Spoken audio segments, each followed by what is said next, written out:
নামাজ কিভাবে আদায় করলে আল্লাহ তাআলার দরবারে নামাজ কবুল হতে পারে সেই ধরনের কয়েকটি পয়েন্ট নিয়ে আজকে আলোচনা করব। বন্ধুরা, অত্যন্ত গুরুত্বপূর্ণ আলোচনা, একটু মনোযোগ দিয়ে শুনি ইনশাআল্লাহ। কলেমা ওয়ালা ইয়াকিন, অর্থাৎ একমাত্র আল্লাহর উপর ভরসা করে নামাজ পড়তে হবে। দ্বিতীয়ত, রাসূল সাল্লাল্লাহু আলাইহি ওয়াসাল্লামের সুন্নত মোতাবেক নামাজ পড়তে হবে। তৃতীয়ত, এই নামাজ আমাকে আল্লাহর মেহেরবানিতে জাহান্নাম থেকে বাঁচিয়ে জান্নাতে পৌঁছে দেবে, এই কথার উপর বিশ্বাস রেখে নামাজ আদায় করতে হবে। তৃতীয়ত, এই নামাজ শুধু আল্লাহর সন্তুষ্টির উদ্দেশ্যে পড়ছি, এই কথার উপর নিয়ত থাকতে হবে এবং বিশ্বাস থাকতে হবে। পঞ্চমত, নামাজ পড়ার সময় আমি আল্লাহর সামনে দাঁড়িয়ে আছি, এই কথা আমার মনের মধ্যে থাকতে হবে। আমি আল্লাহ তাআলাকে দেখতে পাচ্ছি, অথবা এই পর্যায়ে যদি সম্ভব না হয় তাহলে অন্তত এটুকু মনে করা চাই যে আল্লাহ তাআলা তো আমাকে দেখছেন।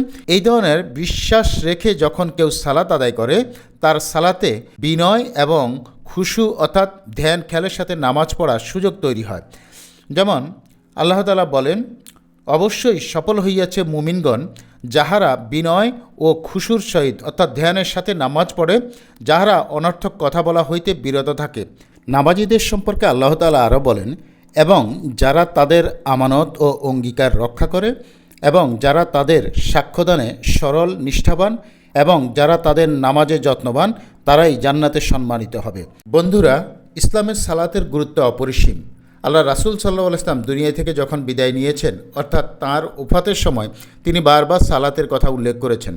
বন্ধুরা, আল্লাহ রাসূল সাল্লাল্লাহু আলাইহি ওয়াসাল্লাম যেভাবে সালাত আদায় করেছেন, আমরা তা অনুসরণ করে অর্থাৎ সালাত আদায় করার শিক্ষা নিতে হবে। সালাতের বিভিন্ন নিয়ম কানুনগুলো ভালোভাবে শিক্ষা নিয়ে এবং কেরাত সহিশুদ্ধভাবে শিখে আমরা আল্লাহ তাআলার সামনে বিনয় এবং খুশু অর্থাৎ মনোযোগ সহকারে ধ্যান খেয়াল করে সালাত আদায় করব, যেন আল্লাহ তাআলার দরবারে আমাদের সালাত কবুল হয়ে যায়।